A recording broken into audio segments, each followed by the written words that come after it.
Badram karnebi shunuyama deva Badram pashe makshabirya jatra Sthirairangai istushtvagam swastanubihi Vyashema devahitam yadayuhu Swasti na indro vritashravaha Swasti na pusha vishwavedaha Swasti nastaksho arishtanemihi Swasti no brahaspati dadatu Om Shanti Shanti Shanti Samasta Jana Kalyane Niratam Karunamayam Namami Chinmayam Devam Satgurum Brahma Vidvaram Satgurum Brahma Vidvaram.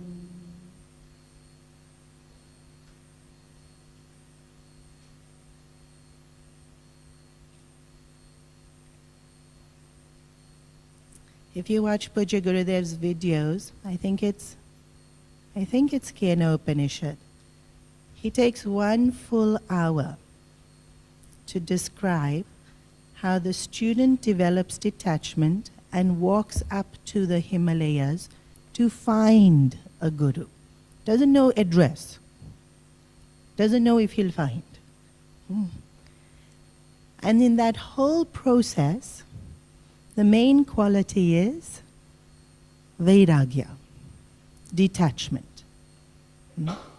The main quality for the study of Upanishad is detachment. The student has left the house and doesn't turn back to even see the house for the second time. And the student's walking with nothing, no possessions whatsoever, no guarantee that he will reach, no guarantee that he or she will find, but just determined. Wants this knowledge and this knowledge alone, and so nothing else matters. Gurudev even describes the forest in so much detail. The trees, the leaves, the insects, the animals, the creatures, the dangers. Finally finds the Guru, with Guru's grace, gains this knowledge. 7 a.m. to reach here, we too have to leave our homes. But we bring phone with us. Mini home.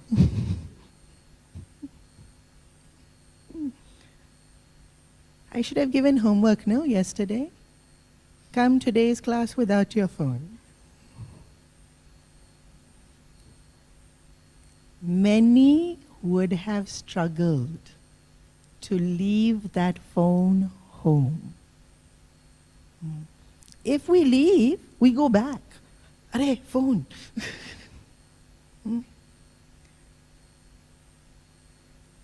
So, Ganaka Rishi knew that in Kali Yuga, even without detachment, even without Vairagya, we will study Upanishad.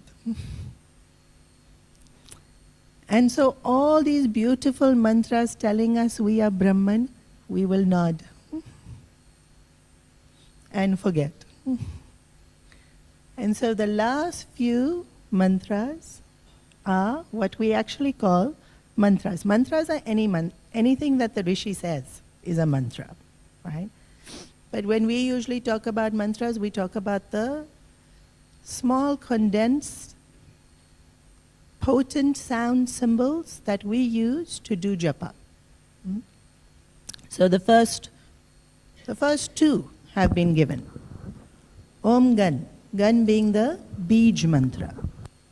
And the second one is Om Gan Ganapataye Namaha, the full mantra, which includes the bij mantra. And when we come to this point, when the mantra is revealed, Om Ganapataye Namaha, already the Upanishad has come full circle. Because the first mantra of the Upanishad is Om Namaste Ganapataye. This is a variation of that same thing. Even here we are saying Namaste. Here we are saying Ganapataye. Here we are saying Om. So we started with Om Namaste Ganapataye, and here pretty much Upanishad is winding up and it's saying Om Ganapataye Namaha. Now when we do Ishta Devata Dhyanam, then Ganeshji or any form can be worshipped in 4 ways. The first, we just think. Okay? We just have to think of our beloved, which we do, right? We out and about. Maybe you left the car very quickly to just drop this off and come back. It was going to be only 2 seconds, and then you're running back to the car and you see the car. Ganesha, please, please, please, please. It was only 2 minutes. I had to go. Very urgent it was. That time we're not doing full Om Namaste Ganapataye Tvameva Pratyaksham. We're not doing. Just the thought, right? And so many times we don't say oh God anymore. Now they say OMG.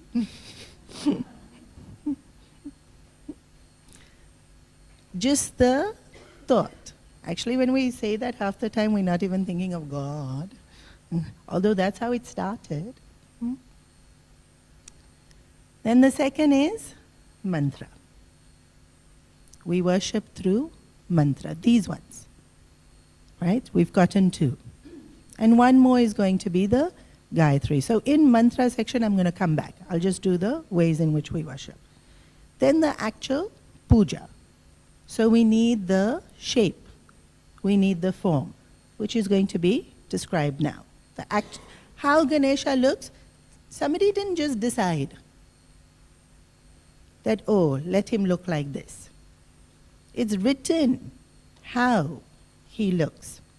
But now we've taken too much liberty. Ganesha with cricket bat, Ganesha with tabla. Actually, all of that, no. The form given here is what we should be sticking to. But in Hinduism, we're very tolerant. So, thought, mantra is speech, and the ritual, action, and then eventually, in complete surrender, which this bhakti has to be there in all. The bhakti has to be there in the thought, the bhakti has to be there in the mantra, the bhakti has to be there in the worshipping, but here it has to be free of thoughts. So that there's no more me. Now, because we've been studying Upanishad, first was I am so-and-so, then name and form, then judgment, all of that was there. Because we've studied Upanishad, we have understood all of this. But the bhakta, in the purity of his heart or intention, in the simplicity of his life, won't understand all the complications of all of that. So just that complete surrender until it happens without me necessarily understanding each process of how it happens, right? If really our earnesty is there, the details doesn't matter. It will just unfold like the flower just blossoms within our own hearts. All of it just unfolds. But the most important ingredient, our sincerity has to be there. So now we're going to talk about mantra. And there's one more mantra given. So even in mantra we have bij. Then we have the mantra which is safe. Safe meaning bij is so potent that sometimes It's too powerful because we have too much attachments. Not that it can really do that much harm, but the mantra is a more gentle form which includes the beach, but it doesn't have that same potency. Now we'll get confused. We'll want more potent. We want the strongest. We want the best. But not necessarily. You know, when we give children medicine, when young children are sick, we don't give them the full tablet. We'll crush, give. Now, of course, the clinics make child dose, which they put in a candy with not so nice flavoring. So actually, that's what rishis do for us too. Since we're not yet ready for such a potent dose, safe with candy flavoring, with the form, with music, all of that, we chant. And then every Devata also has a Gayatri Mantra, because the Gayatri is considered to be, in the Gita, Krishna says, from all the Chanda, I am Gayatri. It's a very potent meter. And so we'll do that. Ekadantaya vidmahe vakratundaya dhimahi tanno danti prachodayat. So every Gayatri will have these words that we recognize, right? It will have names of the Lords, and it will have vidmahe, we think about, we invoke, we meditate on, and dhimahi, that our surrendering, that our invoking to enlighten us.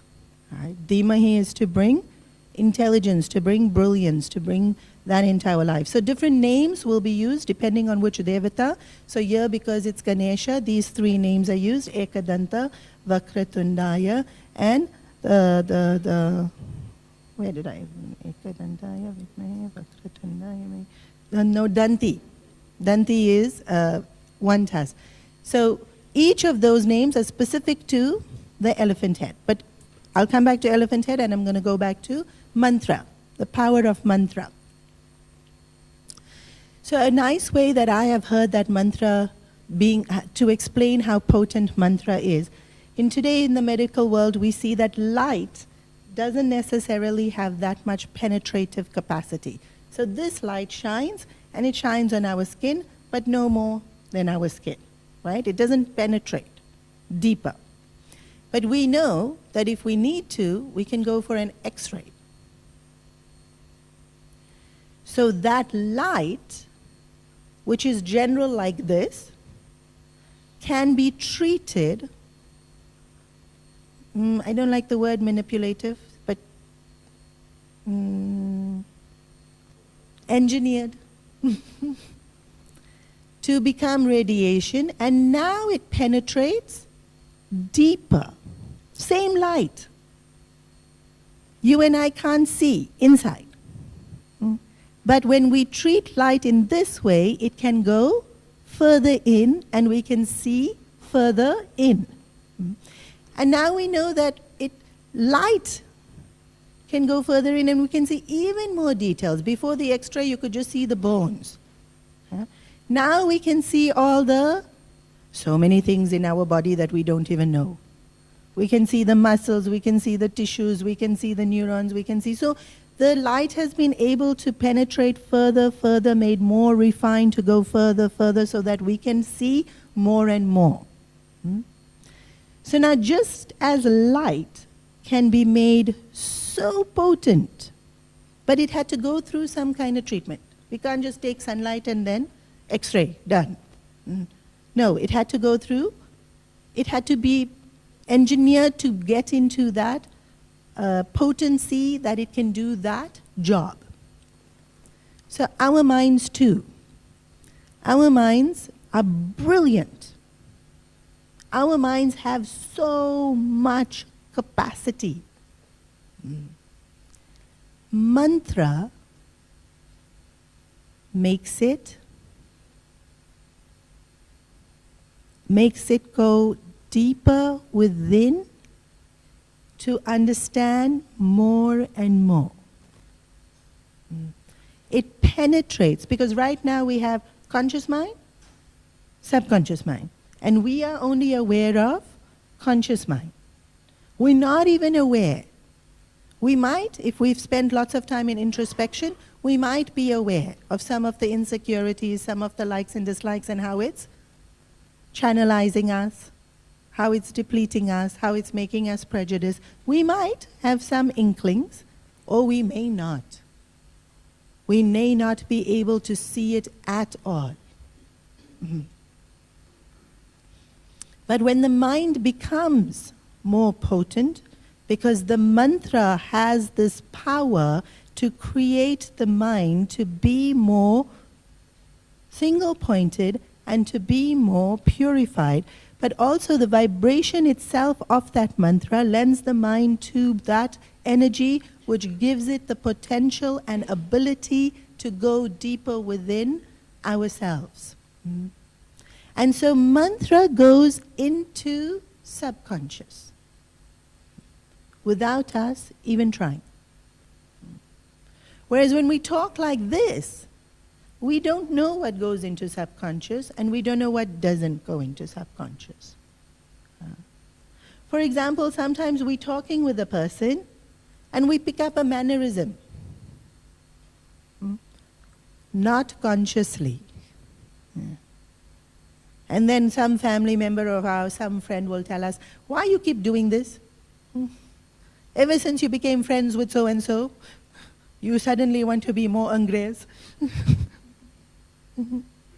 Or you suddenly want to be more whatever, right? Whatever it is that we picked up. And we didn't consciously do it because we weren't conscious of the desire that made us pick it up, or we weren't conscious of the insecurity, or we weren't conscious of the admiration, or we weren't conscious of so many things.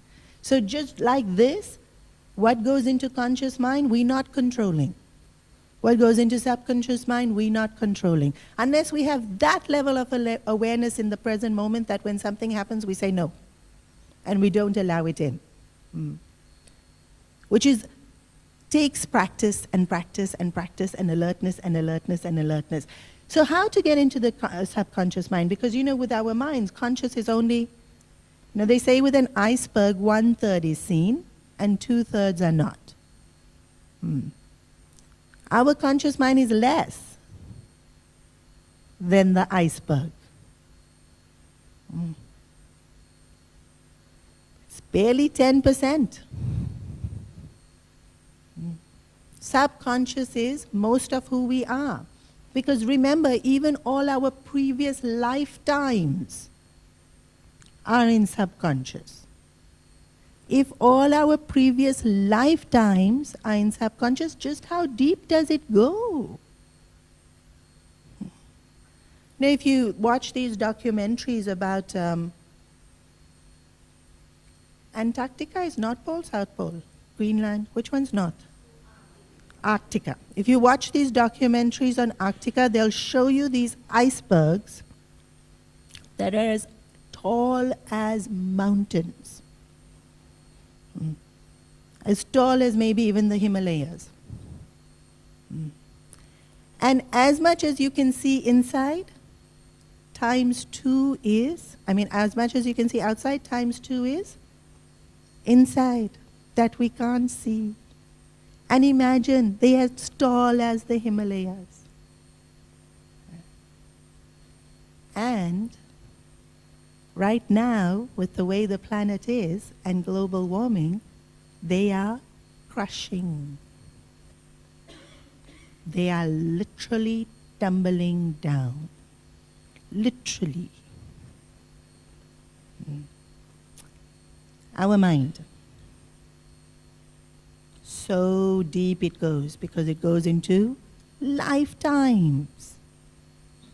How will I ever be able to get rid of the likes and dislikes of lifetimes, the insecurities of lifetimes, the fears of lifetimes, the anger of lifetimes, the jealousies of lifetimes?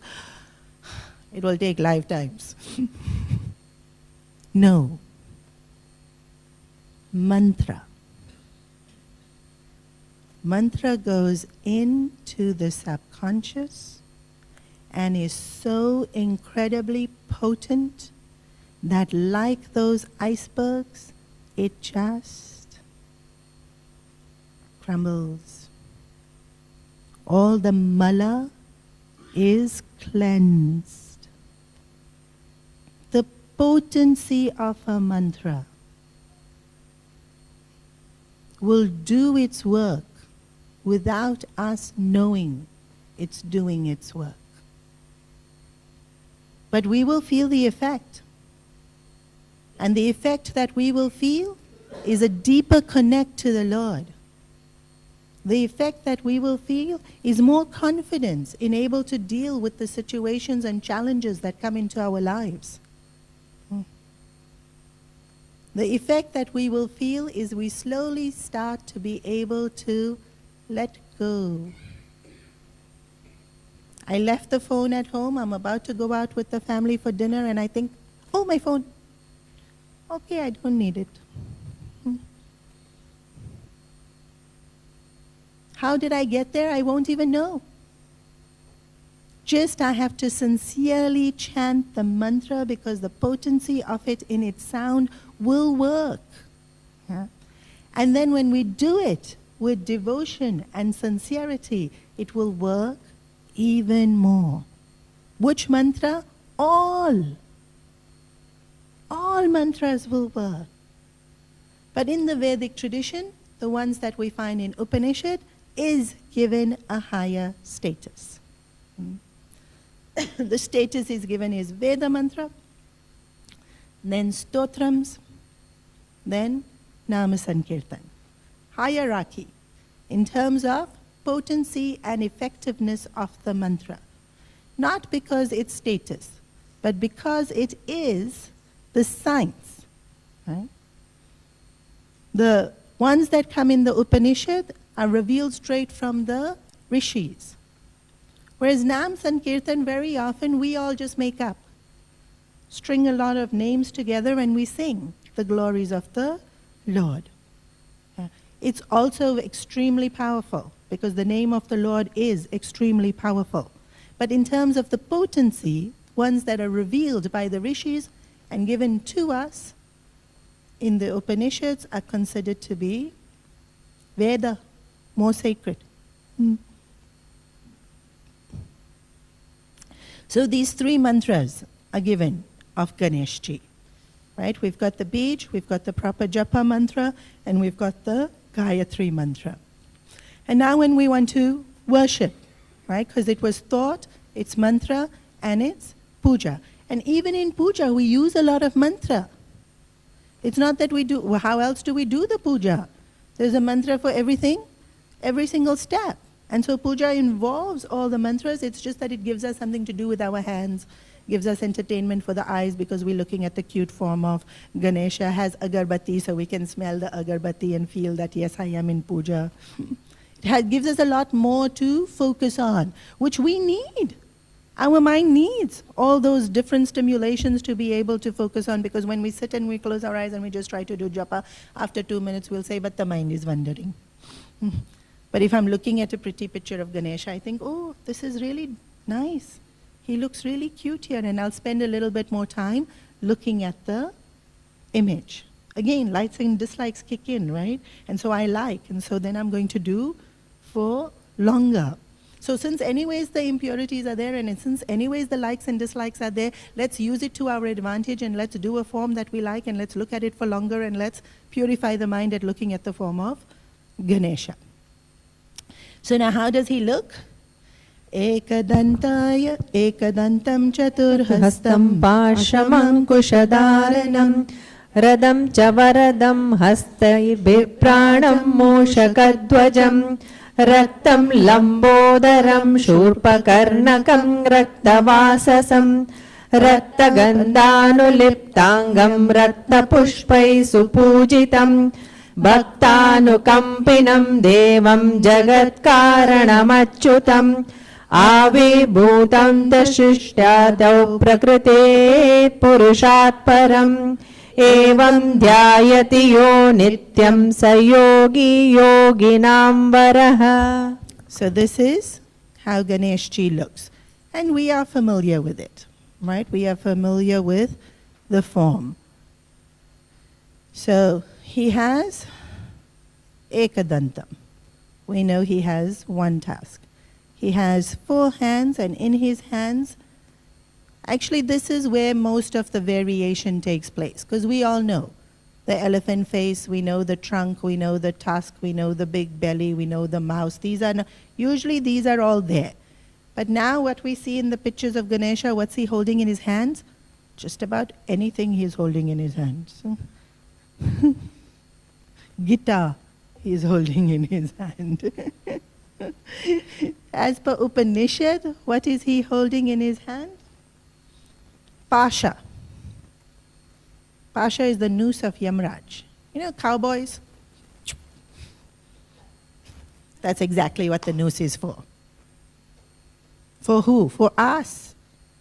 Ganesha is using the noose for us, so that he can pull us closer to him. How cool, right? So nice. If really all I had to do was stand and he'll just... But my willingness has to be there. That I get pulled to him. Ankush. Ankush is, we don't see it as often, but anyone who has ridden on an elephant, they don't use a whip for an elephant. They use this very small, like a mini sword. And usually they'll touch behind the elephant's ear. Go this way. Go this way. So the Ankush is your instrument to give direction.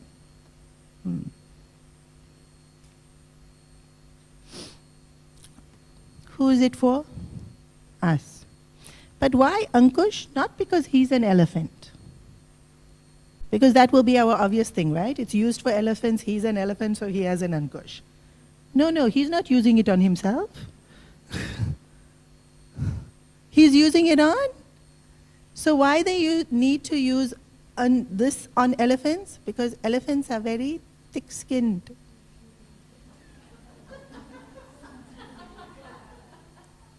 I'm not making this up, huh? You please, Upanishad is saying it. Since we are so thick-skinned. Why? Because the world will give us one thappar and we will cry and we'll say, no, wasn't my fault. I'm good only. We don't change. Sometimes people get so sick and they still will eat the thing that's making them.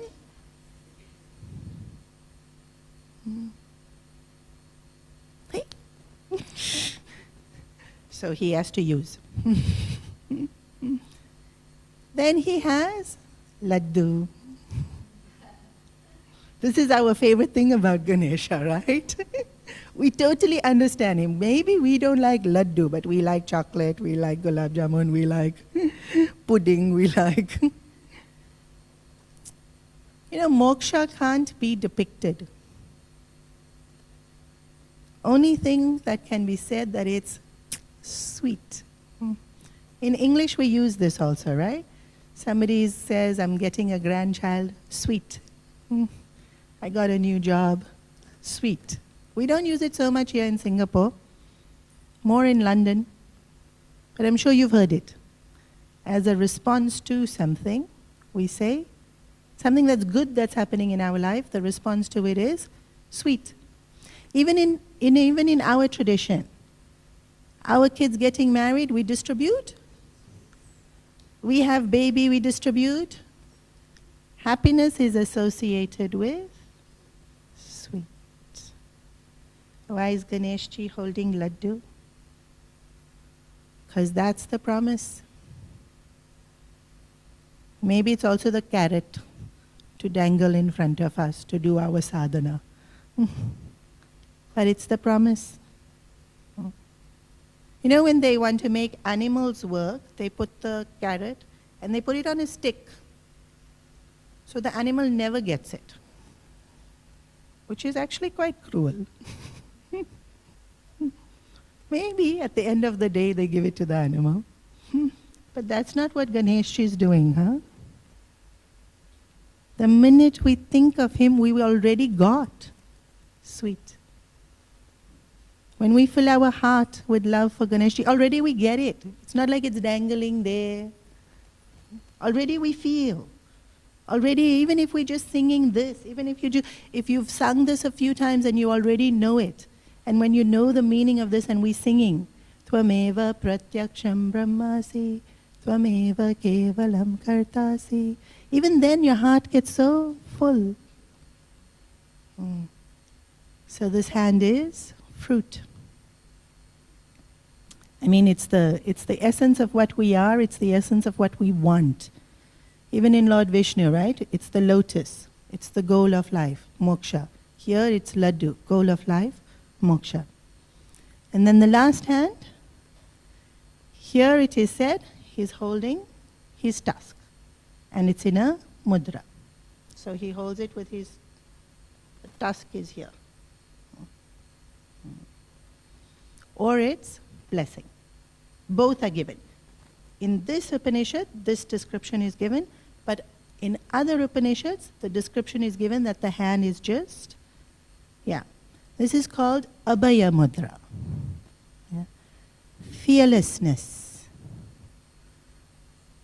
Teaching us to be fearless. Telling us that this is our goal. But it's also telling us that when we follow, we become fearless. Right? Constantly the Upanishads, that if the very name of this Upanishad, if you all remember at the beginning, Atharva means fearless. Right? That's the spiritual journey. We go from being so scared to being courageous to being fearless. We're going from being so confused to getting clarity to being enlightened. We go from having all our mala, likes, dislikes, confusions, delusions, to purity, to immaculate. These are all, and it's all happening simultaneously. Not that I have to go from fear to courage and fearless. Then I have to start again. Go from being ignorant to getting clarity. All of it's happening simultaneously. So this form of Ganeshji, most of y'all have been within Chinmaya mission and are somewhat familiar with the different symbolisms of Ganeshji. But I'm going to describe it from the point of view of the Shaktis. Yesterday we spoke about the Shaktis, and he is Shakti and how he depicts Shakti, and so we'll do it fairly quickly. So the first type of Shakti is Sankalpa Shakti. Right? Sankalpa Shakti is thought. We make a conviction. And with that conviction, when the conviction is strong, we're able to attain what it is that we want to attain. Sometimes it's a very hectic day. And there's so much to do. And then grandkid rings you and asks you for pandan cake. There's 300 things you have to get done today. But a grandmother's heart, in the midst of doing all those 300 things, will find a way to get the grandkid that pandan cake. Sankalpa. When the kid says it, I want, what happens in the grandmother's mind? I will get for you. Don't you worry, my little chunnu. The world will not stop me from getting you this cake. It's a cute example. But we do it with anything we want. When we decide, this is how it will be. When we decide, this is what we want, we become forces to reckon with. we get. And we'll hear this about other people also, right? In conversation, when we're talking about other people, we'll say, once he puts his mind to it, now there's no stopping. Who are we saying this about? Pretty much everyone. Because Sankalpa Shakti, our minds are very, very powerful. Our thoughts are very, very powerful. Ichcha Shakti, desire. Sometimes the order is given differently and Ichcha is given last because it's considered to be the last one to manifest in terms of our action. But actually the desire is what starts the whole process. Actually, it's even the desire that creates the sankalpa. And if we look at Advaita and our understanding, first there is ignorance and then there is desire. And from that desire, this whole creation started. Even in creation theories, let there be many, desire. And then creation happened. Ichcha Shakti. Ichcha is my desire to do. And it is the Ichcha, the nature and the type of Ichcha that will determine the kind of Sankalpa. What it is I desire will determine how pure the Sankalpa is. So Hitler had Sankalpa. Hitler had a Sankalpa. What was his Sankalpa? To rid the world of Jews. Horrible Sankalpa. But he did. He did quite a bit. Until he was finally destroyed. Please see the power of Sankalpa. It's not that he had a bad Sankalpa and it didn't happen. He did enough damage before he was finally destroyed. So the type of Sankalpa will depend on the desire. And the desire will fuel that Sankalpa. And remember, it's the root of everything. And so this is our biggest introspection. When we all have to look at ourselves, this is the thing we have to look at. What's my desire? When I do something, what was my desire? When I mucked up, what was my desire? If I got angry, what was my desire? If I'm feeling sadness, what was my desire? My desire is always not so sattvic. Remember, we're living in this world, sattva, rajas, tamas, sattva, rajas, tamas, sattva, rajas, tamas. We all have all. Not one of us can say, no, I have only sattva. We all have sattva, rajas, tamas. And so in the moments when we become aware that my desire is tamasic, when we become aware that this desire is rajasic, then we have to be more courageous to do two things. Face the consequence and let it go. Let what go? Not the consequence. The desire. Once I acknowledged, yes, that anger, that depression, that jealousy, that was done in that mood. There was selfishness. In that moment, there was. Now, I have to be courageous. Consequence will come. And I must be wise and let go of the desire, because otherwise we'll hold on to it. And the consequence will keep getting worse. And so spirituality is this constant introspection. So, Sankalpa Shakti that depicted in Ganeshji is depicted in, actually his entire form is Sankalpa Shakti, but mainly this form of the elephant head that we saw in the Gayatri Mantra, this Ekadantaya and this Vakratundaya, and we know that he has this elephant head. Why? Because in the story, and I'm not going to go too much into stories, we see that Parvati ji thinks, I want someone only for myself, everybody else is only listening to Lord Shiva, I don't want them to listen to Lord Shiva, I want them to listen to me, and so I'm going to make my baby who is going to listen to only me and nobody else, and he's going to be mine. And then he makes this little Ganesha, and this little Ganesha is standing outside the door, and then the Ganas come and he says, no, you cannot go in, and they said, but it's Shiva's house and I have to go in, and they say, no, you cannot go in, and then he just determined, and then they said, but we will kill you, and he said, no, I will not let go. Look at his Drida. Look at his Sankalpa. No, you will not go in. And how long did that Drida last? Shiva cut off his head. He never gave up. His head is proof that he never gives up. Sankalpa Shakti. Even the Ekadanta, right? He is writing the Mahabharata. Vyasa is thinking at the speed of thought. He has to write at the speed of thought. Writing at the speed of thought is very difficult, and his pen broke, and so he had no time to find a pen and did click. Because he has to do what he takes. Yeah, say that again. Yeah, right. He has to do what is needed to get it done. And if it means now I can't say wait, Vyasa, and go look for a pen. What do I have here to be able to?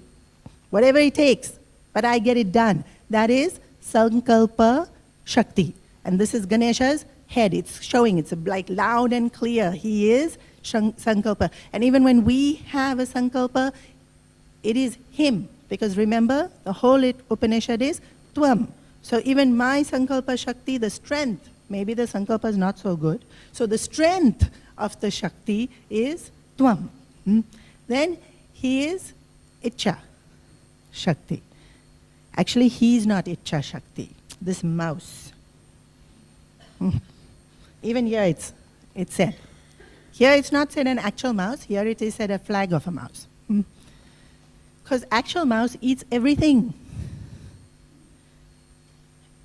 Apparently the teeth of the mouse hurt.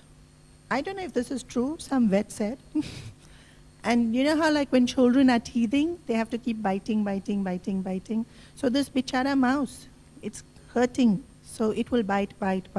What? Anything and everything. Desire. What do we desire? Everything. So here a little bit, here a little bit, here a little bit, here a little. And we also don't finish half the time. If you see the mouse, it will eat little bit apple, then it will go eat little bit this, then it will go. We also like that. First I learned to play piano, then I didn't even finish the second exam, and then I will go and learn soccer, and then I'll start yoga, but then no, yoga is too hard. I'll do Pilates, and then no Pilates, who to go so far, the teacher's also not good. I'll go gym, then I'll go Zumba. We also like that. We like this mouse. Here we go, and then here we go, and then here we go. Even with spirituality, people will do that. First I'll go here, then I'll go here. This one has nicer bhajans, this one has nice. This guru is looking better, this one. This one's more powerful, this one's more this. We do the same thing, we like this mouse. Our minds, itcha. And it can completely destroy us. Yeah. That mouse can destroy an entire granary. A granary which would have fed the whole village. One mouse gets into that granary and that whole thing is gone. That one desire, and it can ruin our whole life. Ravana's one fixation, all of Lanka was burnt. All his sons were killed. His entire kingdom in shams. One desire.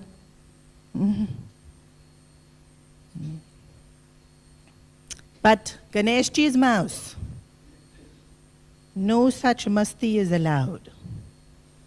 Ganeshji's mouse sits very attentively at his feet, and it doesn't matter how much his teeth are hurting, he will just sit there and not bite anything.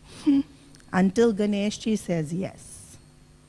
Ganeshji's mouse not only is extremely obedient, Ganeshji's mouse has immense devotion.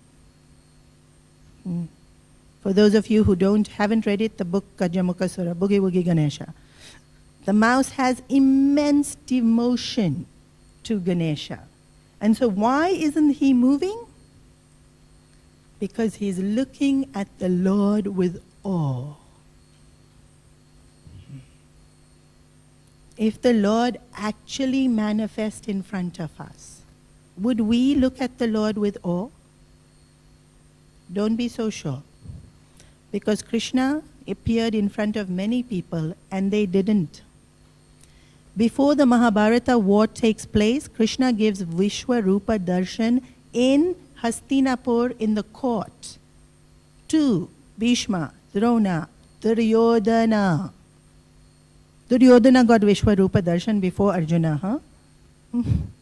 And after getting Vishwarupa Darshan, you know what Duryodhana does? He calls Karna, calls Dushashan, calls Shakuni and says, let's kidnap Krishna. Because then Arjuna won't have a chariot and we will win the war. When does he decide this? After getting Vishwarupa Darshan. Dhritarashtra is blind. Krishna's grace, he gave darshan. Dhritarashtra, who was blind, could see Krishna and could see him for who he is. Because he was blind, he couldn't see just the shape, he could see actual. And after getting that vision, Krishna says, stop this war. I am with the Pandavas. There's no way you are going to win. And Dhritarashtra says, I can't. Duryodhana won't listen to me. Literally is that what he said. Word for word. I'm not even making it up. I'm giving a little drama effect. But of course he would have said it like that also.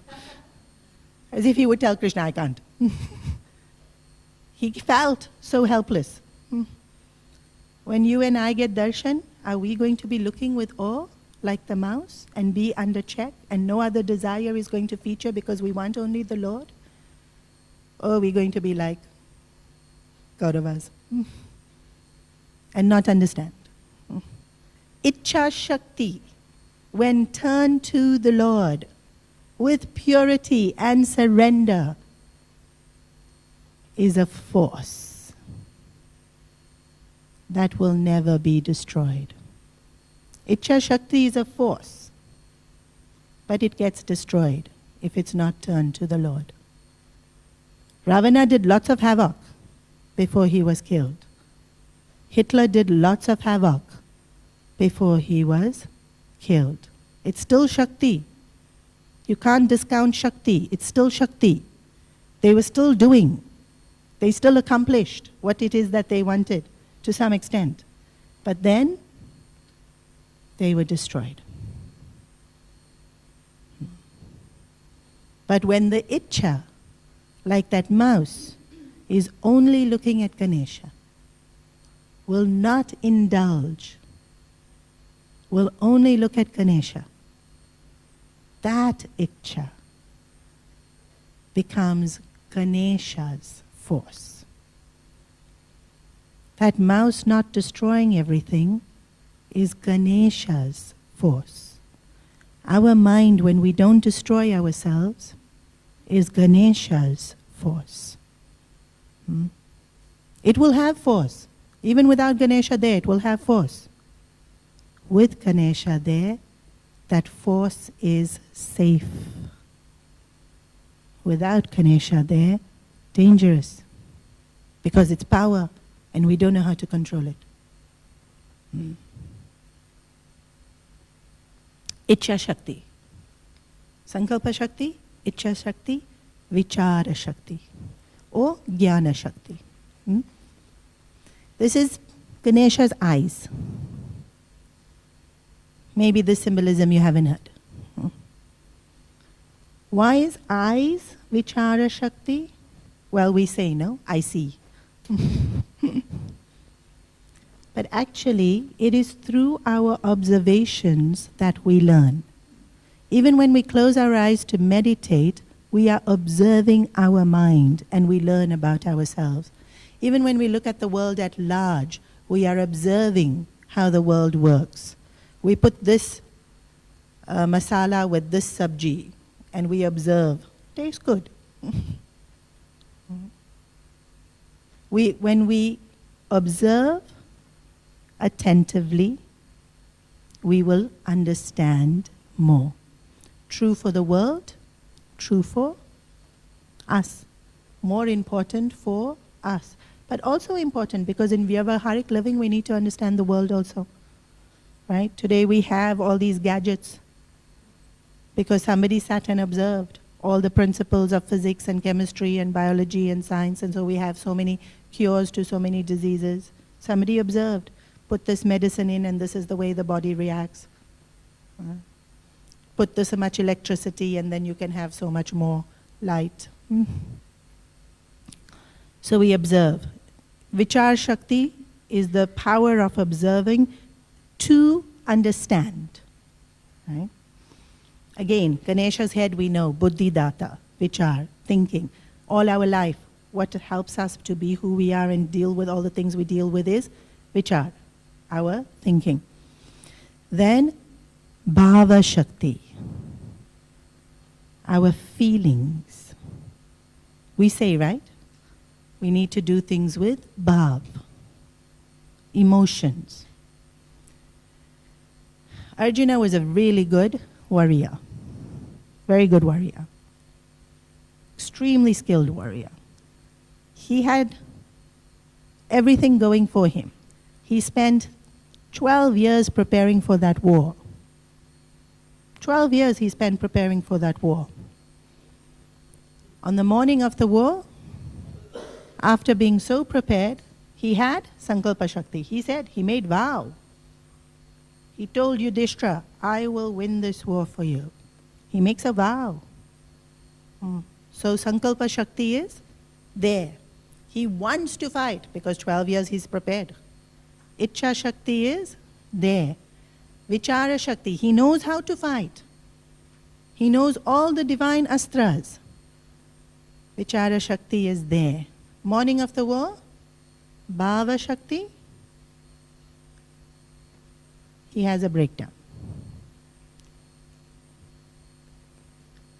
Our emotions can completely overwhelm everything else. So all the other Shaktis, push, gone. Because one emotion takes over. But if we have the right emotion, very powerful. When we inspired, very powerful.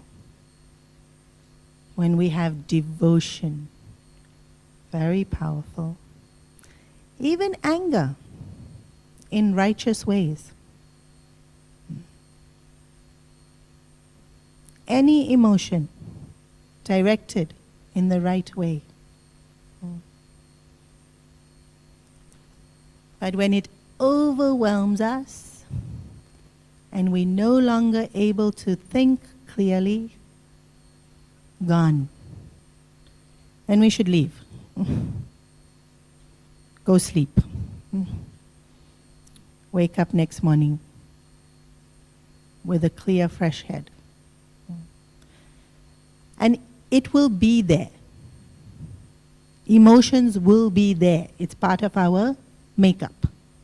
You can't delete it from our existence. If we delete it from our existence, we don't have that Shakti available to us. Right? Just as Sankalpa Shakti can be both positive and negative, just as Vichara Shakti can be both positive and negative, Bhava Shakti can be both positive and negative. So we can't delete it, because used in a positive way, it makes us invincible. The freedom fighters, emotion drove them. In so much of our lives, why was that grandmother determined to get that pandan cake? I know it's an insignificant example, but it's bhava. It's that love for that person that will make them do it. Something as trivial as picking up cake, but it can be something as big as winning freedom for the country. Getting moksha. Yeah. Because it is the Lord I want and the Lord alone I want. Yeah.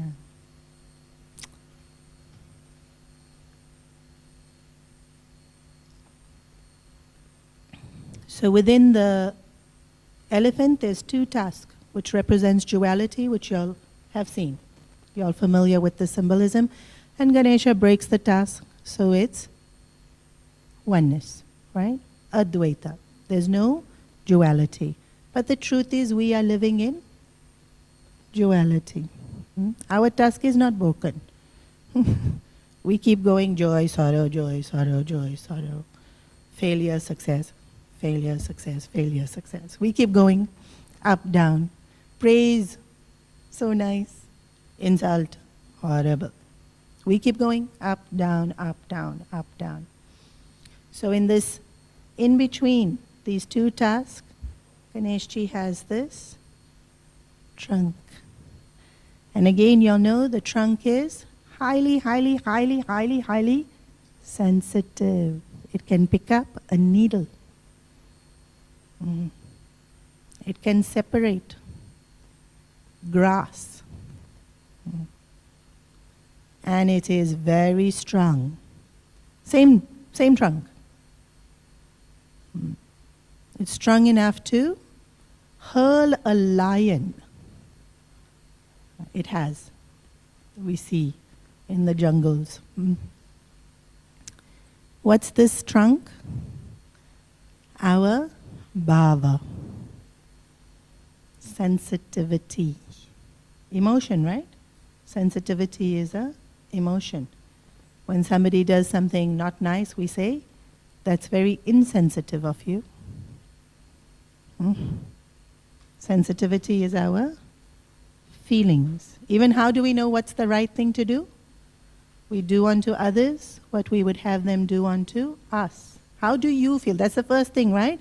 If one kid kicks the other kid, then you'll say, how would you feel? If somebody kicked you, that poor kid doesn't know how he would feel because he's too young to cognize that. Sensitivity, we feel. A lot of our knowing comes from our feeling, and so Bhav is a Shakti. And even what we don't know, Guru will explain things and we don't understand, right? Tattvamasi, we don't quite understand it. Guru has said, I love Guru. Okay, enough. If I love, I will do. Guru said chant, I will chant. Guru said serve, I will serve. Tattvamasi, I don't quite get, but I'm serving. That I get. I'm chanting, because that I get. Control your mind and your senses. Okay, I can do this. I will not eat so many laddus. I will only look at them in Ganesha's hand. I will control my senses. Why? Guru said. That bhav will make me able to do what I would not have been able to do otherwise. One of my favorite stories, you might have heard me tell it. There was a mom, in countries like Australia, America, so many things. The baby bag, the kid, the pram, the car seat, the seat belts. So she took out the kid first. Then she went in to get the baby bag or some other parcel that she had to take out of the car. In the meantime, this kid went behind the wheel of the car. Unfortunately, the park brakes weren't up, and the car started rolling. And so this little kid is caught in the wheel, and the car's rolling on it. The mom, this is a true life story. The mom, the minute the kid says, ah, puts her hand, one hand, lifts the whole car. Other hand, takes out kid. Normal day, if I tell her, lift the car, Bhav is a Shakti. Ganesha's trunk. Why does it curl? Our emotions, we should know how to bend, how to be flexible, to be humble. Bend, we should know when to bend, when not to bend, which way to bend. All of that will come because we already have vichar. And then the last is Kriya Shakti. Ganesha sits with one leg up, one leg down. This murti has all the right things.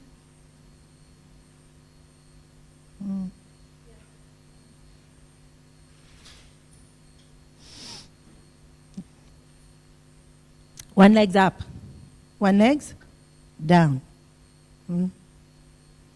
The leg that's down is action, Kriya Shakti, right? We get things done. We move about. Our locomotion is representative in our legs. So Kriya Shakti is our doing, but only one leg's down. One leg's up, facing the leg that's down. It's done correctly in the Smurti. That's exactly how it's being described in Atharvashirsha Upanishad. One leg is up because the mind is folded on itself to be single-pointed to get what needs to be done, done. So the leg that's up is free of distractions. The legs that's down is the doing. Kriya Shakti. When I know with understanding that the desire is worth fulfilling, I have taken the sankalp to fulfill it, I then act. And so this entire form of Ganesh is telling us the power that we all have within us, the Shakti that we have within us, and also showing us how to use the Shakti that we have within us. So all through the Upanishad we sang Tvam, you are the Shakti, you are the highest. And we know that all of that Tvam is also in Aham, is in me as well. But maybe we don't feel it yet, and so using this as a guide, we channelize our Shaktis to be able to get to that laddu. The sweetness that we want to experience in our lives. And finally, there is the surrender. All different names of Ganesha is used with each one before it having Nama. And so I'm bowing down not just to Ganesh, but I'm bowing down to all that he stands for, all these different qualifications. Because we know the symbolism, I haven't gone into it too much. If we say Lambodara, he is the one with the big belly, but what that means is he can hold everything within him. He can digest anything that comes his way. So each name is said to give us an idea of that we are bowing down to this quality and capacity within Ganeshji. Not just the form that we see with our eyes, but the essence of what he is and how we want him to preside within our hearts. We want him to preside as wisdom. We want him to preside as Satya Sankalpa. We want him to preside as clear knowledge. Not just a little elephant head cute person. We want all these Shaktis and forces to preside within our heart, and so each one is mentioned. And so this Prasanna will chant, and then we'll chant after her.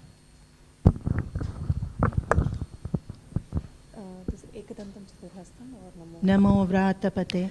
Namo Vratapataye. Namo Vratapataye. Namo Ganapataye. Namo Ganapataye. Namah Pramatapataye. Namah Pramatapataye. Namaste Astu Lambodharaya.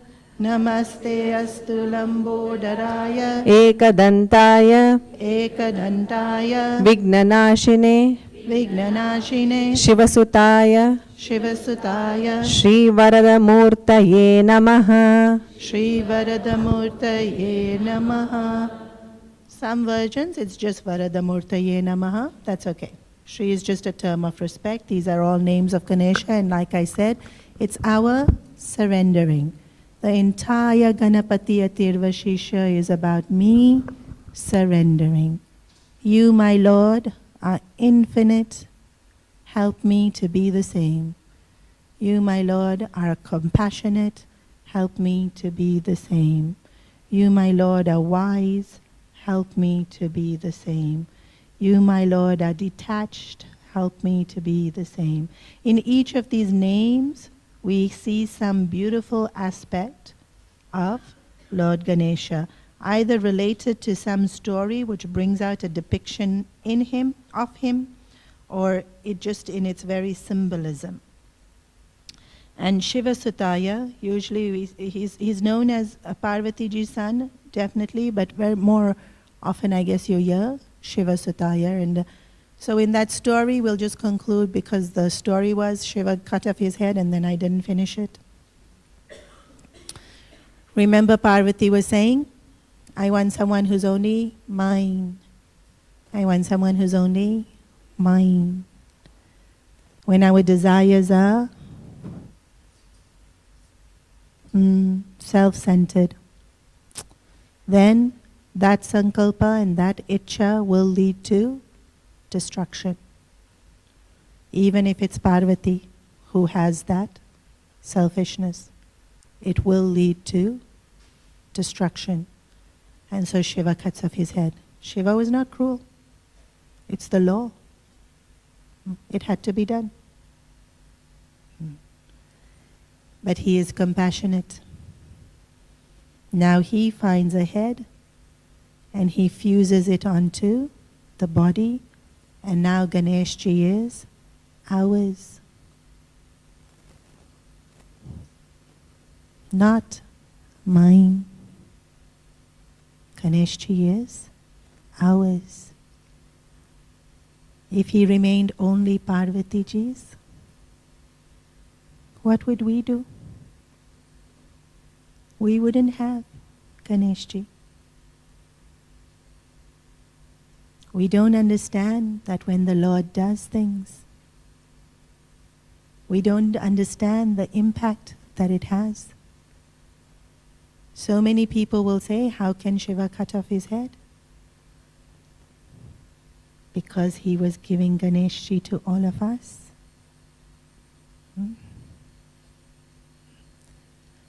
Now that he's ours, he blesses every single person. Shiva Sutaya. Not with the devoid of any selfishness. Shiva is also life force, sentiency. Destroyer that creates, not just destroys. And Ganeshji has all the beautiful qualities of both parents. Parvati ji is earth, earth itself that sustains. Shiva is life itself that flows. Ganeshji is matter plus spirit. Each one of us are matter plus spirit. Each one of us is born of Parvati, earth, and Shiva, life. Ganeshji is us. But a mind that has been purified and elevated to know the truth of Shiva and Parvati.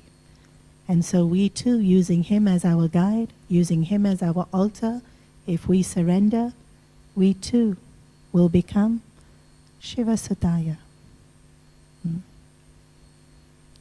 We are incredibly blessed to have been able to reflect on these most beautiful verses. This is my favorite chant. I love all the Vedas, all the Upanishads, but to chant, this is my favorite. And so it has been such a joy to reflect on these verses. Thank you all for listening so attentively.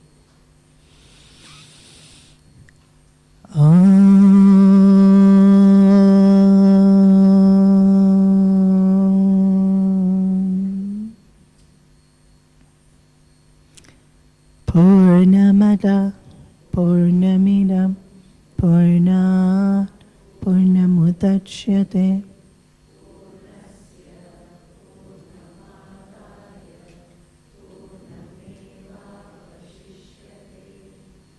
Om Shanti